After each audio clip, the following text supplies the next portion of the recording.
So at least one. Yes. Okay. Welcome everyone. I'll start with an opening karakia. Tuia ki runga, tuia ki raro, tuia ki roto, tuia ki waho, tuia tātou te tangata ki te kaupapa o te hui nei, ki te kaupapa o te rangi nei, mauri ora ki a tātou katoa.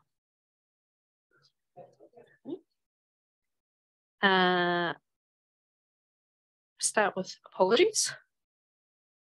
We got every Apology for got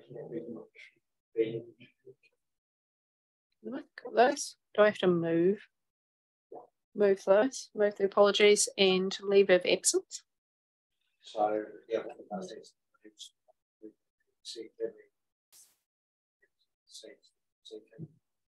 thank you. Good. And any declarations of interest?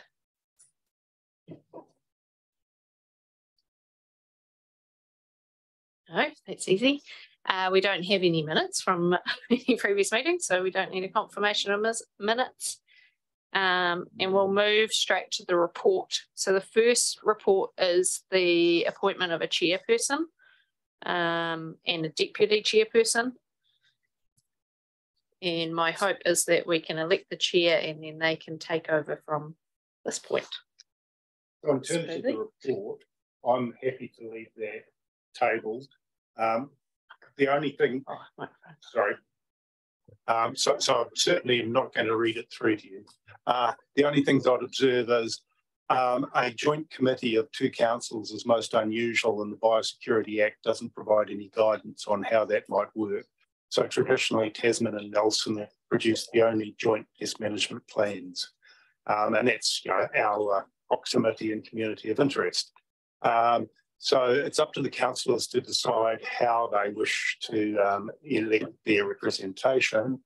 And in the past, what we've tried to do is ensure that there's balanced representation from the two councils to ensure that when those council committee members present back to their own council, they have sufficient status to do so. Thank you. And so, Paul, you want me as a political person to lead that? If you would, please, councillor. So I will call for nominations for the position chair, and I'm happy to nominate councillor senior partners for that position. We will be taking that. Taking what councillor there are. All those in favour who stay. Any other nominations? Here's not Julian, the councillor Butler is chair, and then I'll just do the formalities for the deputy as well. So nominations for the deputy chair, and once again, I'm happy to nominate councillor seats that needs the deputy chairperson. We will have a second. Seconded councillor Butler. Any other nominations? Here's done. So councillor Hanson, you're the deputy chair. So congratulations.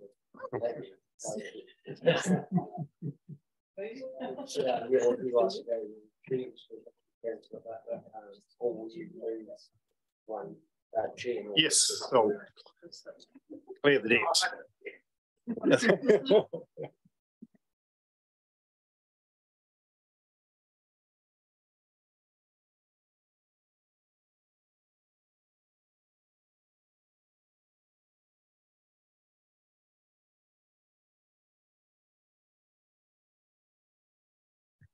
Oh, well, welcome everybody to this one-off meeting of the Regional Pest Management Joint Committee. So we have a draft resolution, but before then, I've just got a question, which is, what is the end result of this process? So this committee then disbands, is that correct? That's as the terms of reference are written, and that was added in at request of Nelson's CEO, as I recall, that to ensure that there is a finish to a process. Right. Okay. Can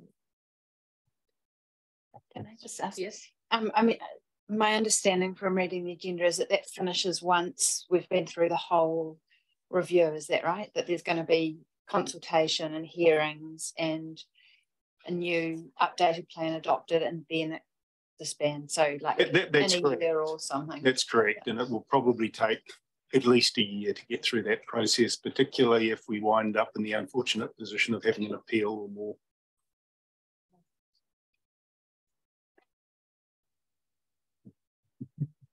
Any other questions? Yeah, just one from myself. Just in relation, for you to Paul, just in relation to control of wilding conifers, was that broadly, what does that cover? Does that cover Douglas and wilding pines or anything else? How broad is that? Through you, Madam Chair. It's as broad or as narrow as you choose to make it. What we're charged with doing is to try and align with Marlborough as best we can. Now, Marlborough have notified a plan change. They haven't completed it yet because they're in court. Their plan change specifies certain pine species as pests in their own right. So that's stuff like Pinus contorta, Mexican pine, and those minor pine species that have proved to be quite invasive. Then they also specify the wilding as in self-seeded, self-propagated of both Pinus radiata and Douglas fir. And that's basically in accord with the national recommendations from the Wilding Conifer Project. However, councillors could choose to not declare radiata, for example, and only declare the wildings of Douglas fir. It'd be entirely up to a process, the analysis and decisions made. So is there a definition around like for both that how we, because obviously they're both commercial as well, they're both commercially grown or had been in the past. So in terms of the national guidance clearly defines what a wilding is. Now, wilding is self-seeded, naturally occurring. It is not part of a plantation forest, and it only gets taken into account in a plantation forest if it poses a greater risk than the rest of the forest does. So normally self-seeded within a forest, there's no requirement on because it doesn't pose any greater risk than the forest of that species, the plantation forest. And where it kicks in, obviously, is on the boundary of an adjoining property where the adjoining landowner is undertaking and maintaining control, much the same as other biosecurity pests. So if you've got somebody that's gone to a lot of effort and expense to keep their piece of land clear of conifers, and you've got a plantation forest on the boundary and the seeds crossing the boundary and establishing within the neighbouring control site, then it would become a matter for the pest management plan. And that I certainly had the opportunity recently last month to visit Molesworth, and it's certainly a real issue around the Tarrandale block particularly, and with Rainbow Station, yes, which is obviously some of that's an area and some of in Marlborough, or most of. Yeah, Marlborough's got some real legacy issues, including the branch and the Leatham catchment, where they aerially seeded Pinus contorta as a revegetation trial back in the day, and they have gone for it. So there's real problems that the Crown did that, and what is an equitable requirement on a landowner to mop up legacy issues. And certainly one of their staff was at this because it was for the TV break, and it also showed us around and they've got huge problems in there with the wilding pines. Yes. In fact, they had said that day they had 40 people cutting and painting, and also helicopter spraying. You could see huge areas where they had, and it was one of their biggest costs was the wilding pines and conifers. Can I just to get us back on course. Yeah. It's very interesting discussion. We do have a draft resolution in front of us. Yes, I've got you, which is that this committee receives the terms of reference report, which Paul has been speaking about now, and that it actually approves the Regional Pest Management Joint Committee Terms of Reference, which have been approved already by the two councils, but there may be some issues about this committee approving these joint terms of reference. So should this committee not approve these terms of reference, then this will have to go back to the councils. That's correct. That it have to be reported back to the two councils that the joint committee was uncomfortable with the terms of reference as they currently stand and seeks certain changes to them. Right. And that would have to be a full council decision. So therefore it would need a report and a process for its heard. Right. So it was delayed. Councillor Sampson. Try a couple of months. Yeah. Thanks. Thank you through the chair. So I would like to, I guess, test whether we could include feral cats into the terms of reference. It has areas of responsibility. The review will be limited to considering, and I guess maybe either the last bullet point, control of, and it lists a whole lot of things, or an additional bullet point, which could be control of feral cats. And I guess the reason for this is that, this is a 10-year regional pest management plan. Is that what we're looking at? That's correct, yes. Yeah. So I think that it is significant that we get it right. I think it's important that our regional pest management plan is in alignment with the national approach, and there is significant work underway in controlling, trying to control feral cats. And I think it would be appropriate that we consider this. I also wonder if it might enable each of the councils then to kind of look at it within their own areas as well. Like, I think at the moment there's a lack of direction around feral cat control, and I wonder if having this overarching, if having feral cats referenced in the overarching pest management plan document might support each council to kind of undertake further work as it sees fit. So I guess I'd like to. So this would result in a change to our draft resolution. Oh, sorry. This would result in a change to our draft resolution, and it may be that the two councils are in different spaces as to our journey with feral cats, and so I'd ask Paul to update, yes, or Gwynnie, whichever who wants to speak, update where Tasman is on this, and maybe we could hear where Nelson is on this, and whether or not what the pros and cons would be of taking this terms of reference back to the councils with that, including feral cats, because there would be other ways.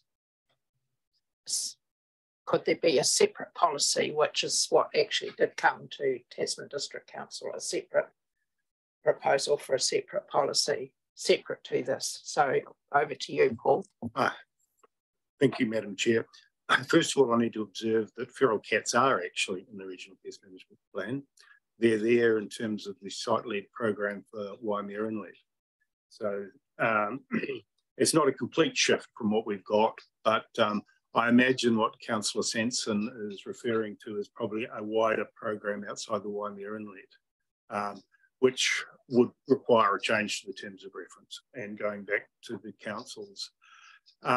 We considered this in terms of the original review of this pest management plan, and there were a number of issues that came up One was being able to distinguish between feral and domestic cats. In the real world and in the Waimea Inlet situation, we've been actually subsidising cat microchipping in that area so that the local group who are working in the Waimea Inlet have some certainty that a cat they trap has a chip or doesn't have a chip and therefore can be deemed to be feral or not feral. So we've been doing that. We've also had submissions from rural landowners about equity in terms of they are the recipient often of kitten dumping and therefore they have a problem placed upon them. The normal way in which a regional pest management plan works is it requires an occupier of a property to do things and has legal ramifications if that person doesn't comply. So there's an equity issue of requiring rural landowners to control feral cats that somebody else dumped on their property. So for those sorts of reasons and because of representations of the New Zealand Veterinary Association and a number of the local vets, Tasman District Council looked at the use of the Local Government Act to promulgate a bylaw requiring microchipping of cats as step number one of a rational cat management approach. Step one, be able to define feral or domestic. The council decided not to proceed with that bylaw, and that's where it's sat for the last 6 months, 8 months. Can't quite remember when the meeting was, middle of last year. So that's the holding pattern that we're in. Nelson has a similar story. If I can step back and let Richard or Lee tell it. Right. Yes. Thanks, Paul. It's a really good lead into to Nelson's consideration as well. So it was discussed in Nelson through the review of the urban environment bylaw. So which probably of all the bylaws that we have would be the appropriate one to include any provision around cats. So Councillor Sanson would certainly be aware of those discussions because there were several submissions made on that, but it was the council decided to not extend that bylaw to include cats, and I think part of the issue really is around whether a bylaw is the most effective way of achieving control of things like feral cats. So part of the issue really, as Paul raised, is being able to identify owned or unowned cats, or feral or stray or domestic cats. And there are a number of issues around bylaws which are targeted really at nuisance issues and also just really trying to decide what the problem that the bylaw is created to fix, and whether there might be other appropriate ways of doing that. And it hasn't been made easy by the lack of any sort of national legislation around cat control, as there is for dog control, for example. So effectively enforcing bylaws has been an issue, and there are a number of councils that have introduced bylaws around compulsory microchipping of cats or limiting cat numbers. But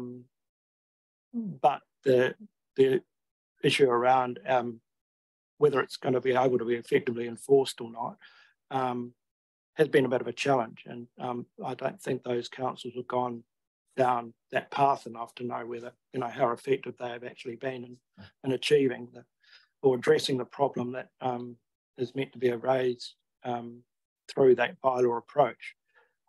So where we've got to is organising a workshop to look, and it's being tentatively timed for the 2nd of June, for the council to look at all the options regarding not only perhaps microchipping of cats to try and resolve that ownership issue, or that definition around domestic versus feral cats, but also whether using a local government bylaw approach is the most effective way of addressing the issue, looking at options under the Biosecurity Act through the RPMP, and what some councils have done with regard to that. I think Auckland probably the most advanced in trying to address the problem, or whether it's just through some non-regulatory assistance, as Paul indicated, providing some incentive, financial incentives to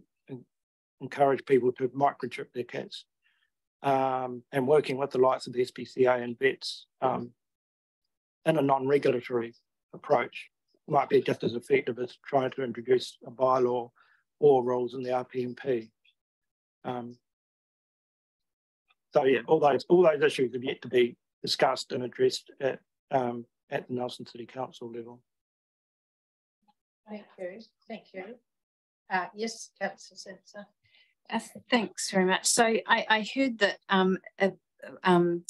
if a bylaw is not appropriate, then possibly, I mean, one of the ways that it has been used in other areas, Auckland being an example, is through the Regional Pest Management Plan. Is that correct? That's the way Auckland's tackled it? Yes. Okay. Yeah. So we are in the Regional Pest Management Plan meeting, you know, and I think, you know, for me, this is one of those moments where I say, what are we here for? Surely we are here to improve outcomes for our community, for the environment, te taia. So I guess I would like to propose an amendment to the terms of reference to include feral cats. I understand that that means it would then have to go back to the councils for consideration, which may be a delay of 1 or 2 months. However, given that this is a 10-year plan, you know, feral cats are known to predate just a huge amount of fauna, native fauna. The other thing I guess the consideration in this is that there is national efforts, Predator Free 2050, to try to look at pest management, predators in particular, and I wonder if having, you know, reference to feral cat control more broadly would actually enable us to kind of have greater collaboration with those kinds of initiatives and potentially tap into funding. So you know, I'm not wanting to put a funding or resource burden on either council, but I also think that if we don't have reference to feral cats in a broader area than just the Waimea Inlet, then we're maybe not able to pull those levers that we need to get. And I'm also on the Waimea Inlet Coordination Group or Committee, whatever it is. And it did come up in that you know, feral cats are an issue. They, you know, according to the DOC feral cat website, they can travel up to 6 kilometres a night. So feral cats outside of the Waimea Inlet area could well be an issue in that area. Thank you. That's all right. Thank you. So, Paul, I'm not sure if you're aware, because I think it was either strategy and policy or regulatory and what we call it now, environment planning. One of those committees, Councillor Mackenzie, did raise the issue of looking at feral cats, and I thought the outcome from that was that we get a brief paper back to our council. So whether we look at doing it on an individual council basis, or whether you are the view that we will have to go back, because it does say that with the approval of the chief executives, but do you think something as big as this we would need to go back to the councils? I think so. Okay, so that's, yeah.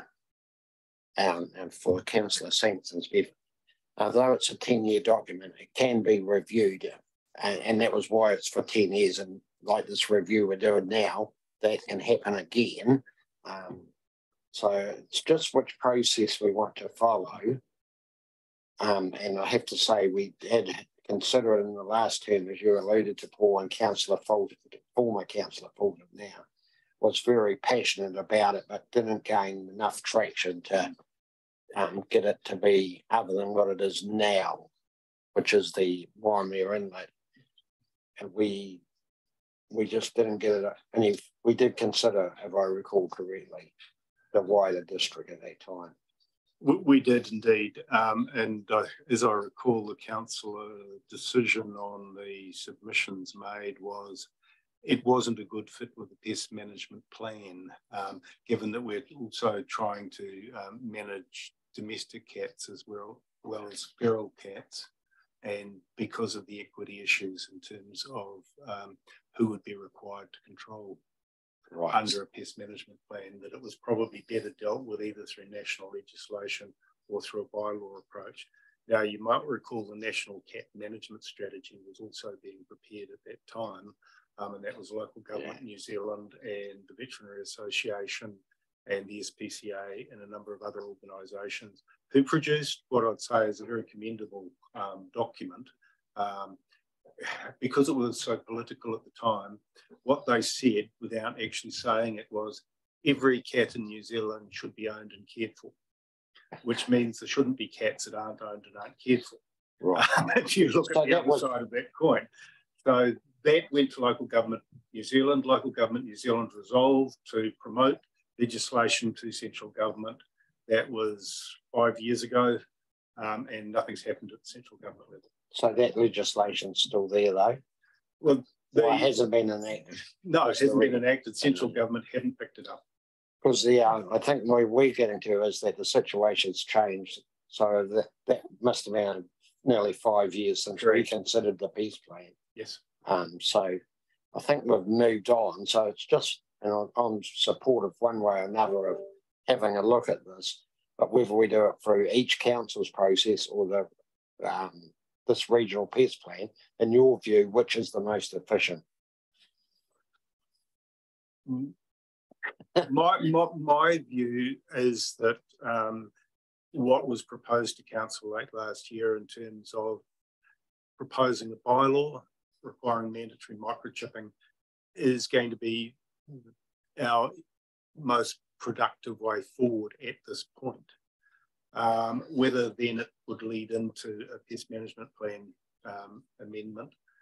But step one, in all the conversations I've had with the SPCA and Veterinary Association, step one is being able to define what's feral and what's domestic.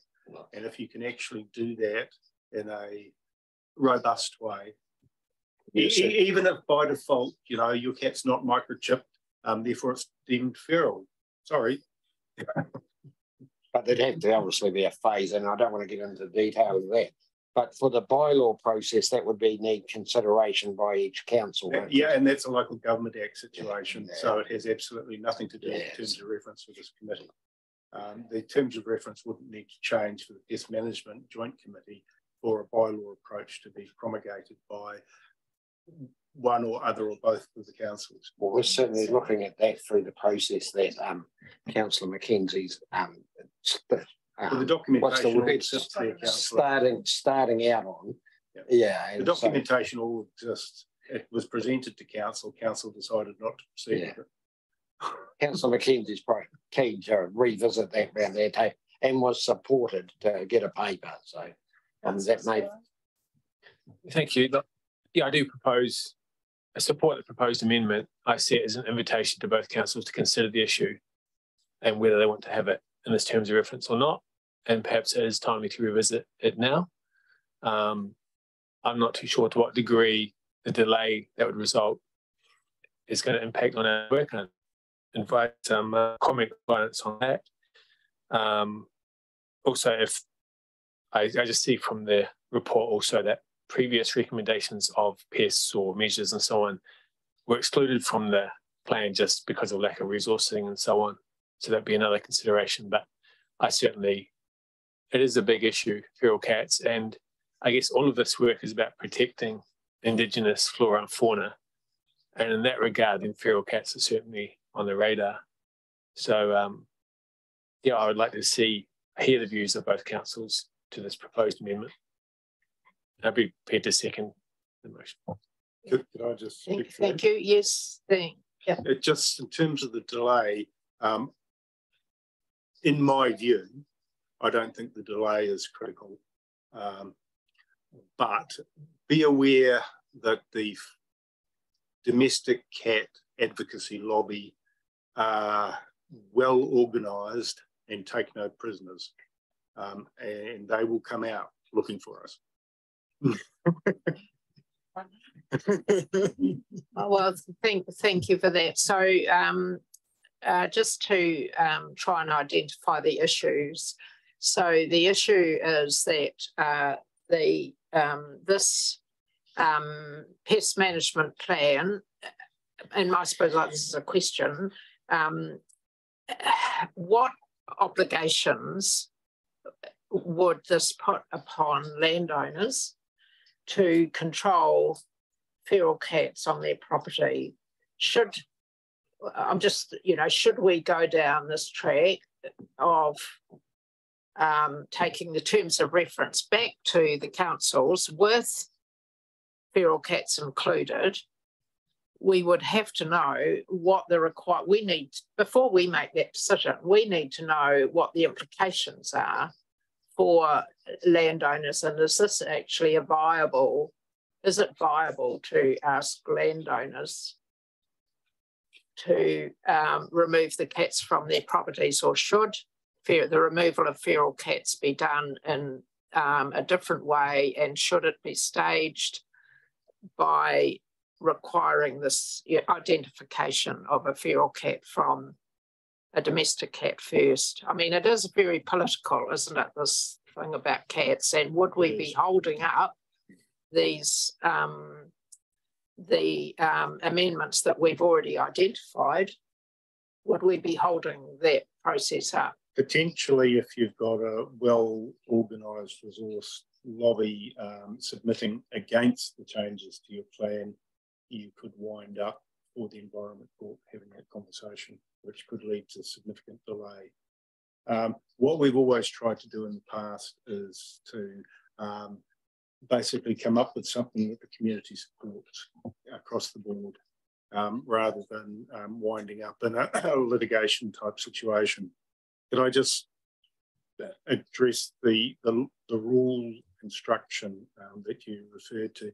Now, you only write a regional pest management plan if you want to use the Biosecurity Act powers, right? You can do anything you want through advocacy and through your LTP resourcing, etc.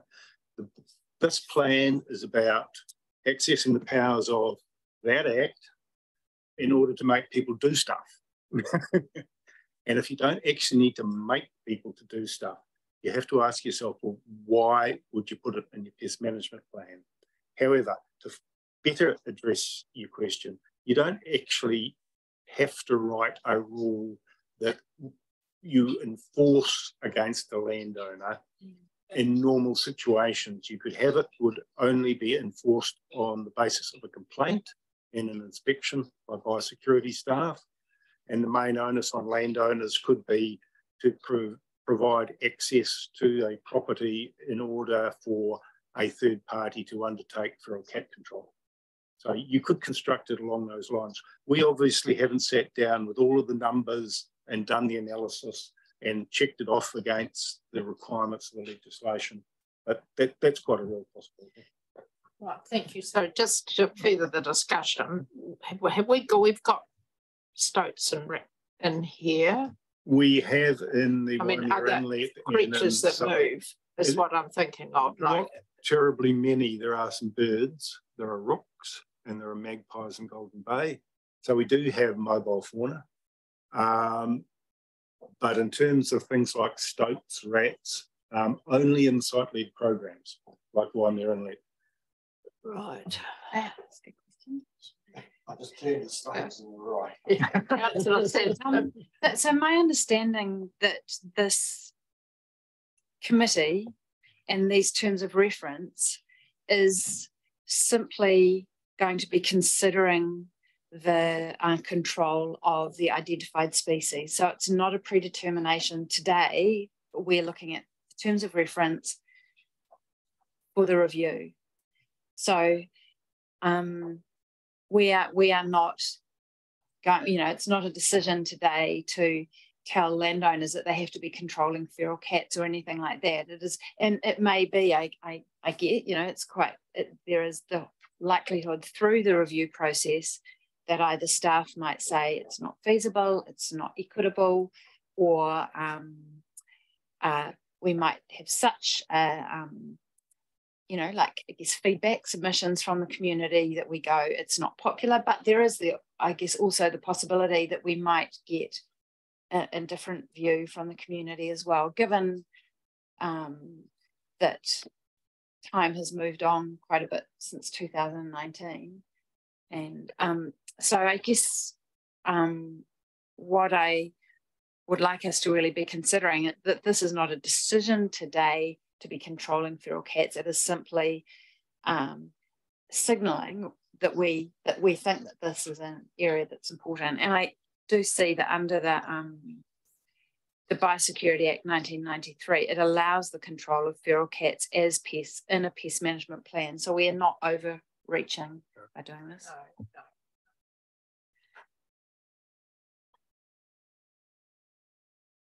So can I make a move an amendment? I mean, I guess we don't have to support it. I don't want to do something. Yes, so no, you'd like to move an amendment? Well, it would be a question of changing.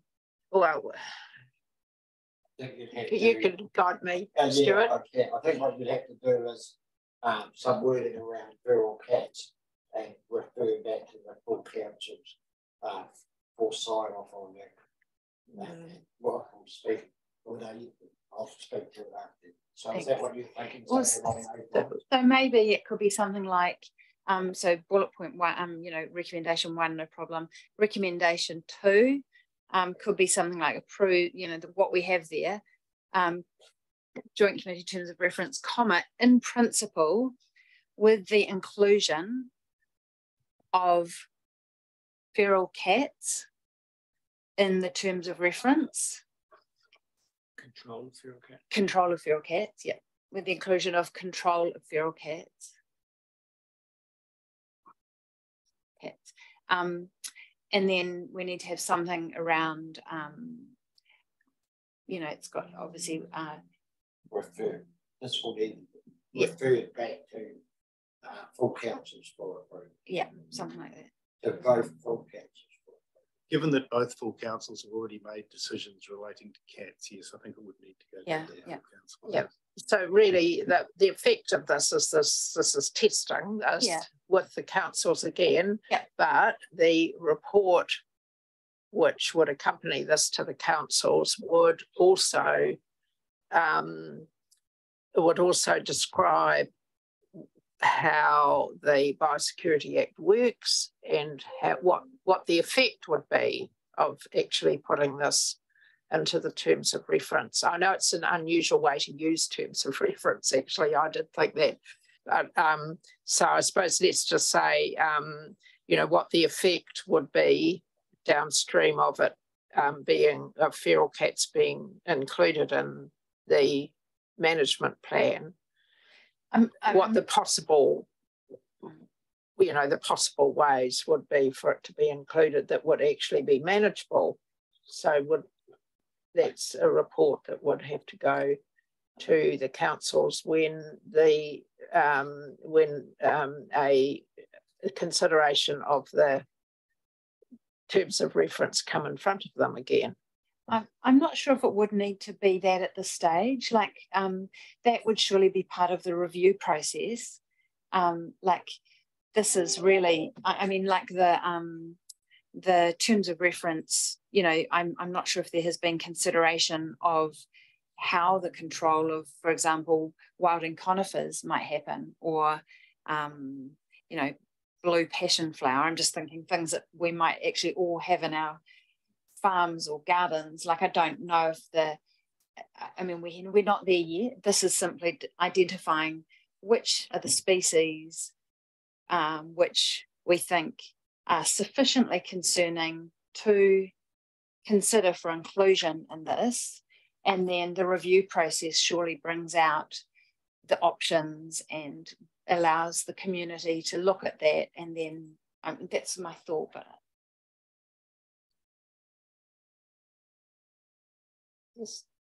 yeah, thanks. Yeah, I just wonder if we need to get the wording right, because what Rachel says is quite true. This doesn't mean feral cats will end up on this plan. We're asking councils to give us permission to consider proposing it to councils later. So there are plenty of outs.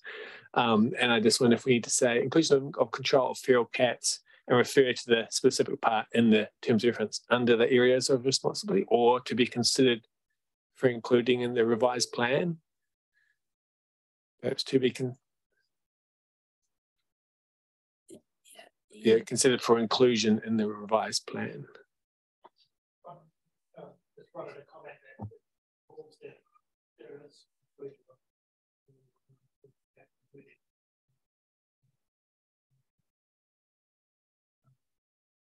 further consideration, and the other thing I just asking for to talk about is that the provision of that law under a specific area. That's something we have to look at. We're going to put the rule around feral cats coming. What that would involve. That's quite a unique area there. For example, what areas involves material. But that we look at good data traffic. The council says and saying it really just looking at the scope of what can be considered. If I could just respond to that, please. Clearly, National Policy Direction provides 5 programs that we could use in terms of feral cats. And it's really a case of working through how each of those programs would fit the issues identified. In the current pest management plan, we've gone, probably what we can do is to try and protect high value sites for Indigenous biodiversity wildlife, such as Waimea Inlet. And I'm sure at the time we discussed Sudan and the Nelson Lakes area as well as being one of those areas that would potentially benefit from that type of approach. So we would need, as a joint committee, to work through just how that would apply and make sure that the requirements of the legislation are met. So that's more than a 5-minute job. Effectively, I agree with Councillor Stella that what we're asked by this amendment to the terms of reference is authority to look at it. Just a further comment, for example, in Nelson, we also have, like the halo around the Brook Waimarama Sanctuary, which Absolutely. Is, critically valuable for the region, and yet there isn't really any mechanism for protecting. So I think I'm quite open to the review, just considering identification of further high value sites rather than it just being broad scale. Absolutely. So just Yes. So would we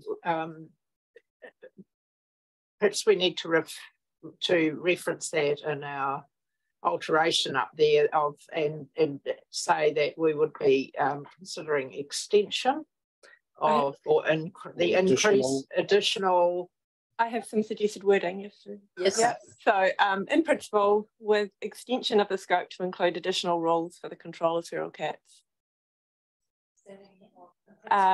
In principle, with extension of the scope to include additional rules for the control of feral cats. The sites, isn't it? No, it leaves it wide open. And then it leaves it open. It could be site or it could be for the control of feral cats.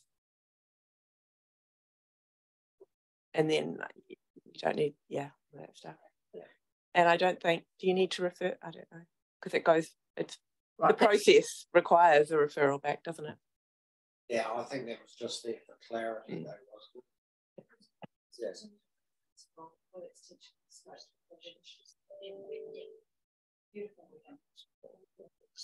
So I'd like to move that, 1 and 2, if that's possible. Oh, without, yeah, just as the clean one, yeah. So it's written now. Yeah, I'm happy with that. You'd like to move it. Do I have a seconder?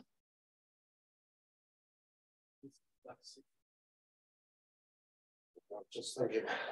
We've got a seconder, so. That's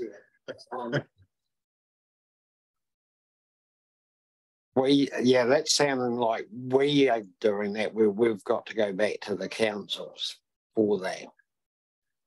So we approve the regional pest management terms of reference with an extension of the scope. There's no, unless there's an action point or something put under there that it's got to, it just looks like we're approving it.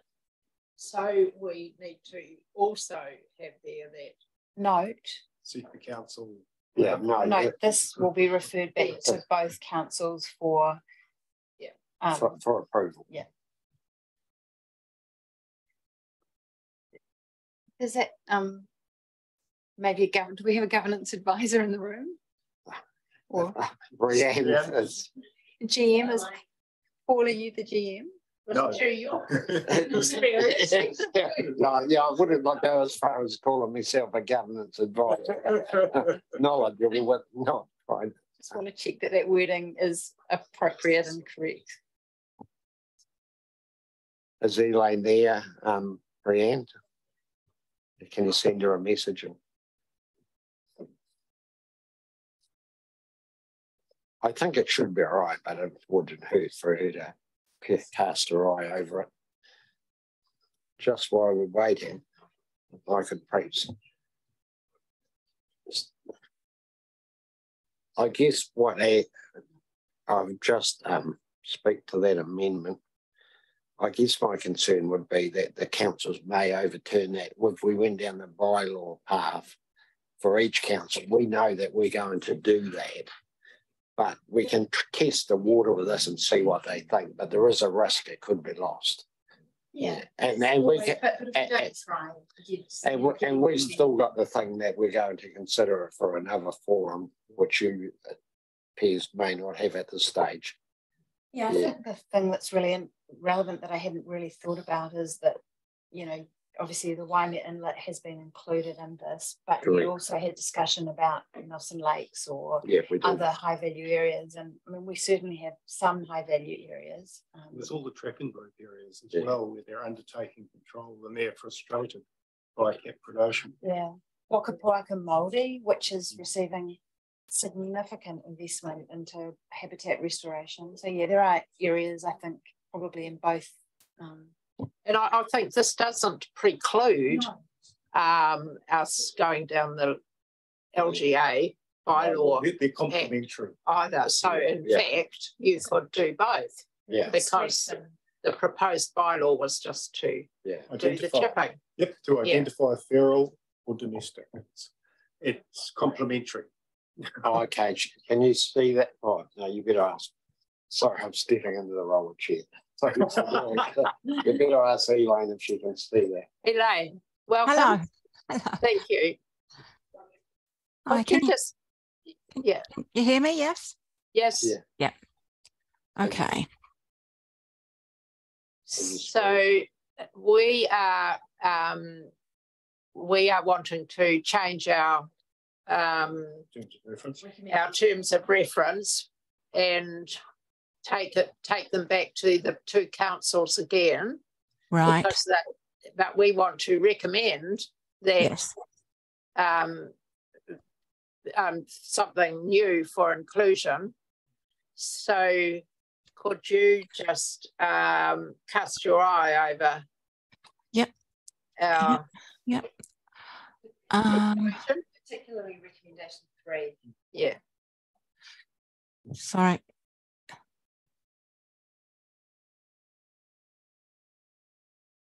Okay. I would slightly change the wording of 2 and say approves in principle. Oh,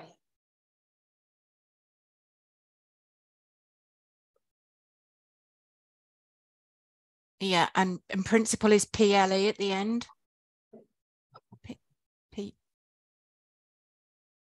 principal, PRINCIPLE, yeah, comma, I'd go comma after there. The Regional Pest Management Joint Committee terms of reference with extension of the scope to include. Take out And would you say and requests? Yeah, I wonder it should be. Yeah. Whether, or it could be and or whether request the extension of the scope. Yeah. Yeah. It could be and or what, I don't know. Grammar's not my strongest point.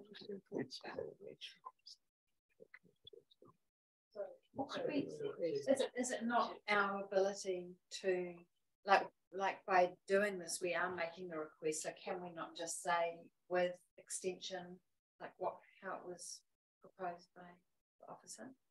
Yeah, there's something not quite right about this. I just feel like I wonder if it's too many words, and if it's just with extension of the scope. I'm saying the chair, so my mic goes off. You could say it's subject to the inclusion of additional rules. Consideration. Yeah. To consideration.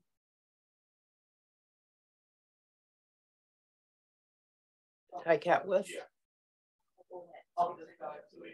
Yeah, now we're getting better. Always in trouble with doing that as well. Yeah, I because this is we are simply setting the scope for the review, so we're not setting the rules. We're back here, so I do think that it is the scope that we're wanting to influence at this point.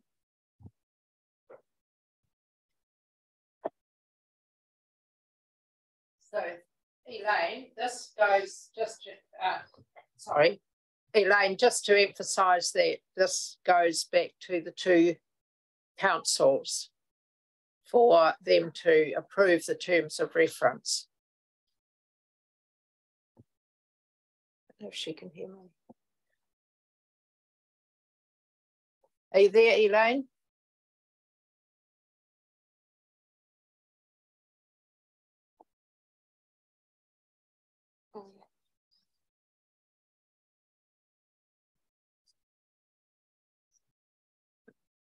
We seem to have lost Elaine. So seeing we do have someone on Zoom, Stu, could you just turn your microphone off? Yeah, thank you. One quick question. I wonder if we should not being approving the terms of reference, but rather than just saying requesting the council to accept a revision or an amendment, and also the wording subject to revising the scope to allow consideration of additional rules, because what we're doing is revising the scope, isn't it? If we don't approve today, we have to have another meeting just to approve the terms of reference. Okay. So ideally, we approve them today with the inclusion of that, and either the councils will agree to that or not. Yeah, I think we're not too far. Did we get anyway, Okay, so I'm wondering if we should replace consideration with revision. And that would cover, yeah, that would cover your point, Eric.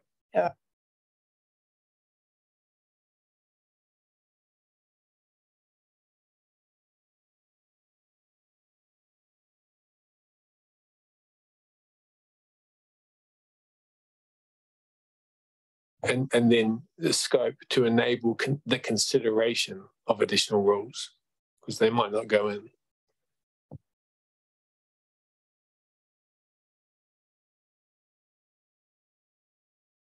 Just extra too.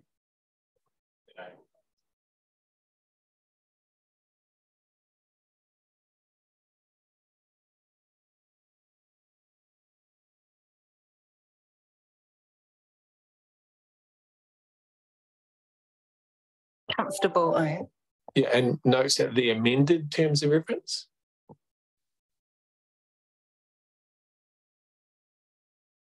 We can't amend them. We can propose an amendment because we can't decide. So, but we have don't we have the power to recommend an amendment? So it will be the amended terms of reference. Except that, sorry, I don't.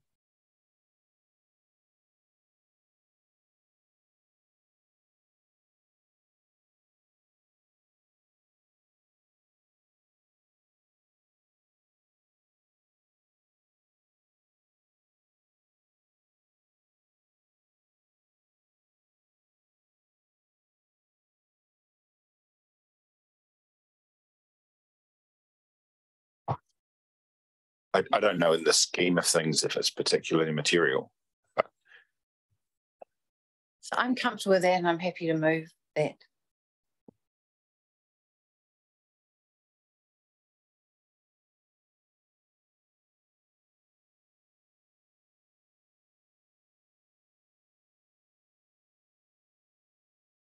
Going to put it to the vote. Can I debate? Well, yeah. Briefly. Yes. Okay, so just really briefly, I mean, I think I said it before, what are we here for? I just think that, you know, we've been voted in to make decisions and changes, transform our communities. And for me, this is one of those kind of decision points where we need to really ask ourselves, what are we here for? Are we going to try and do something that's going to improve outcomes for Te Taia?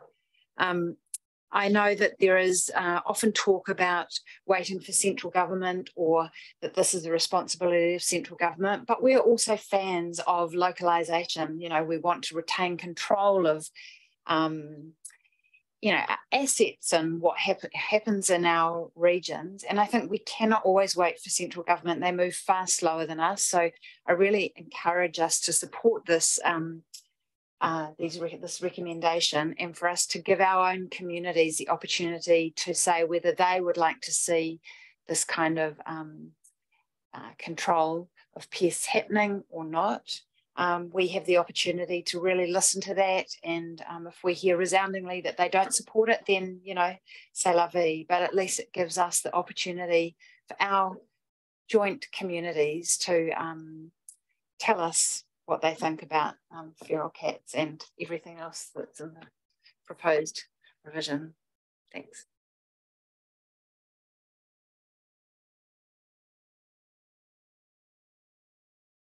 Sorry, she's gone. Well, it's been moved and seconded. Is there any further comments? Did you? I hate to muddy what is becoming quite clear water. But there are about 5 different categories of cat.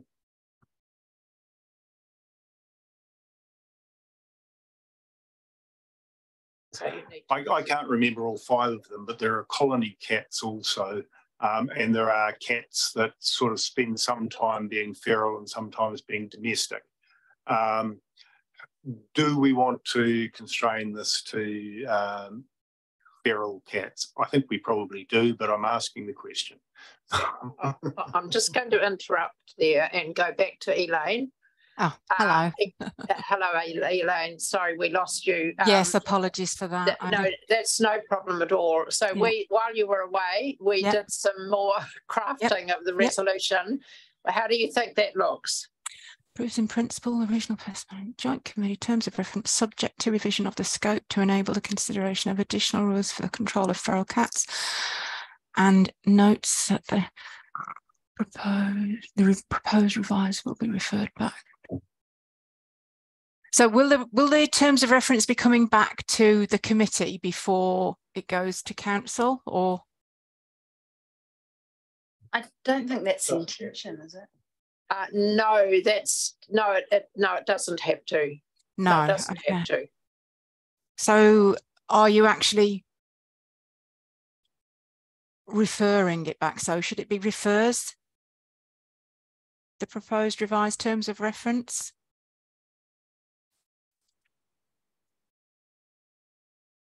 Refers the back to.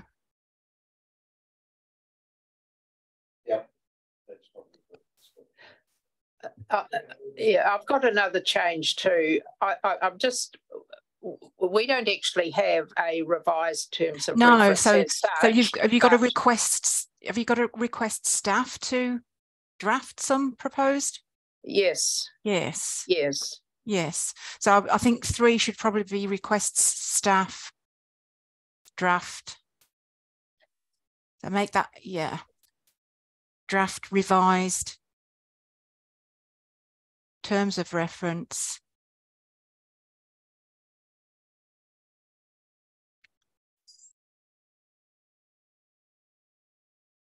Including rules, additional rules, or to include.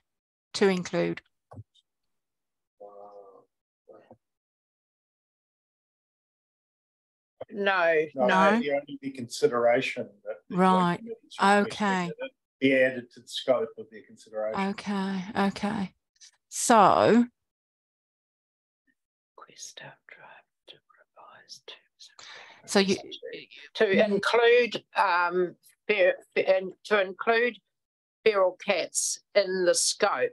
Yeah. For consideration. In the scope. For consideration by Tasman District Council and now, yeah. Request draft to revise terms of return for feral cats in the scope of the pest management plan, regional pest management plan. Yeah. Well, really, you're asking for the scope of the terms of reference to be in the scope. That's right. Like we're still back at this thing, this step back. It's yes, you're right. Reference. I think we need to really. This is a very, very minor proposed step.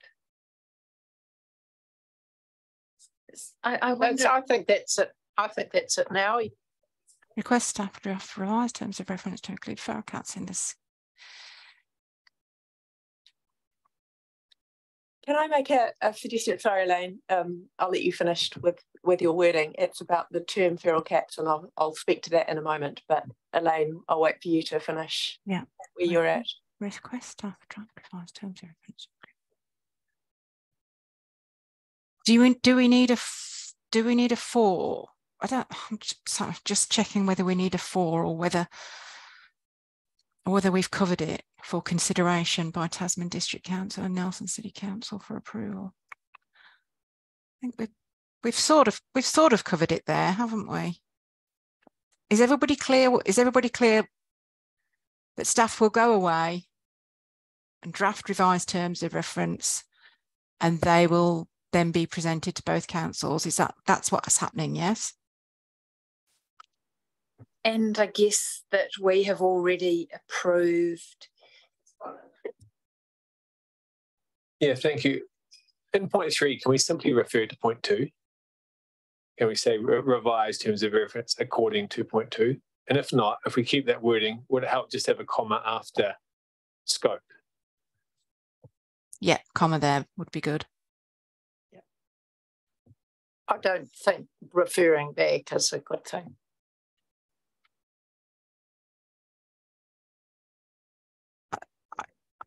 I'm fairly happy with that, so long as everybody's clear that, you know what I mean, staff will. Do you need to specify what additional rules you want at this stage? Do you know what additional rules you want? Or just for the inclusion of the control of feral cats? No, it's just one step. Right. When we don't need to anticipate anything more. Right. For consideration by Tasman or approval. I think you're fine with that. Thank you. Okay. Thanks, Elaine. Okay, no problem.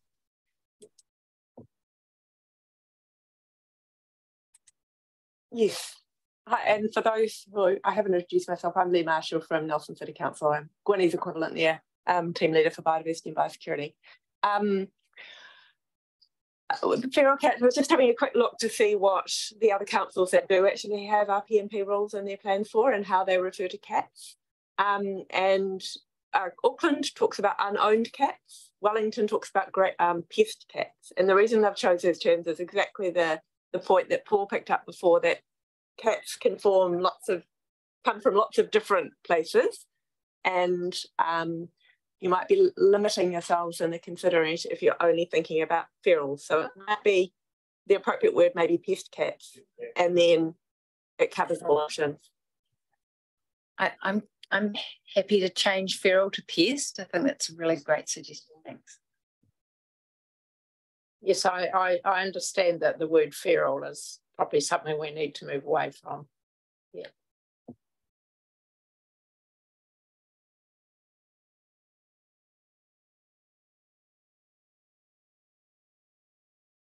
So do we still have a mover and a seconder?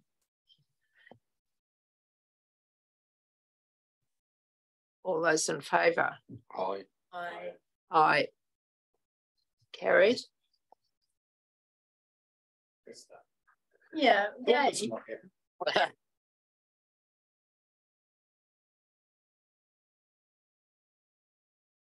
I would have to say that Paul had a bit of a, it was after the bylaw was put to council and it was turned down, and those of us who supported it said, what happened there?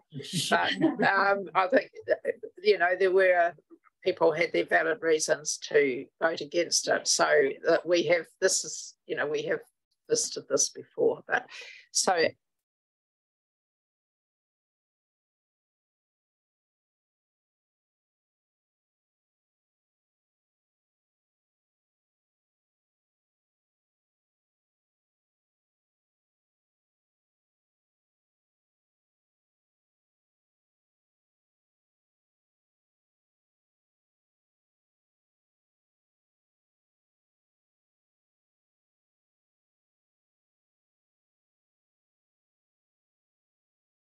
Yes.